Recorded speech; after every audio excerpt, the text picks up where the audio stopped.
Okay, Dr. Chong, second video.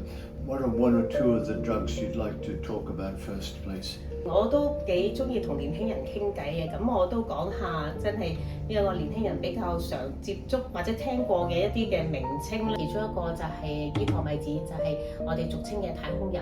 咁我哋強調翻咧，其實佢都係一個藥物嚟嘅，原本咧係愛嚟用嚟做一啲嘅麻醉用途、一啲醫學用途。但係咧，由於如果係濫用咗係唔適當嘅分量同埋唔適當嘅情況下用嘅話咧，就會對身體造成損害啦。咁其實佢咧就會即係啲人用咗之後咧，就可能會覺得自己輕飄飄啦，又或者係即係好暈啊咁樣樣，亦都會可能行得唔好啊。咁我哋有好多見到佢哋好多時咧，如果長期使用嘅話咧，亦都會令到佢哋嘅內分泌係會出問題啦，亦都影響嗰個皮膚嗰個質素嘅。咁佢哋啲皮膚都會變得灰灰黑黑咁樣樣。咁所以咧，其實呢一個嘅點解係毒品咧？就因為真係咧害咗我哋個身體嘅情況嘅。咁所以咧希望咧各位年輕人咧都要留意翻，就係如果有人話俾你聽呢個好嘢嚟嘅，或者令你好 high 嘅、好舒服嘅，就千祈唔好信啦，千祈唔好信。係啦，咁同埋咧，即係就算咧有一時嘅舒服或者開心都好啦，我哋都好強調就係話咧，持續用嘅話咧，一定會傷害身體。咁好多人話俾你聽都係冇事，但係其實都唔係嘅。其實無論係你會你係使用佢啦，又或者你係甚至係即係參與啲買賣啦，會發嘅，都係有一個嘅刑罰喺度，所以大家都要小心啊！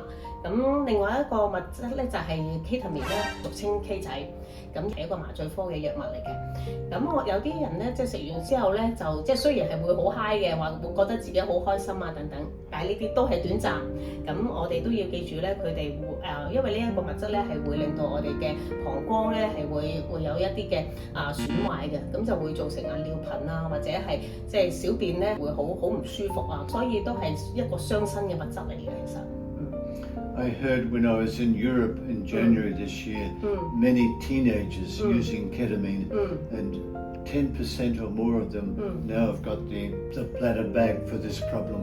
係啊，係要吊個尿袋啊！其實佢哋已經咧有一個失禁嘅情況，同埋咧佢哋嗰個膀胱咧已經縮到好細，變咗佢哋要成日去廁所。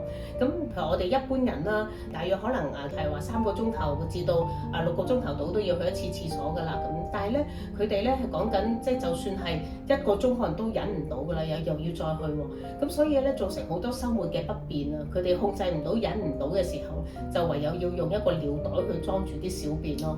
係啊，幾慘嘅，其實我覺得係啊，好慘啊。Okay, thank you, dear Dr. Chong. We'll come back after this for talking about another drug. 好。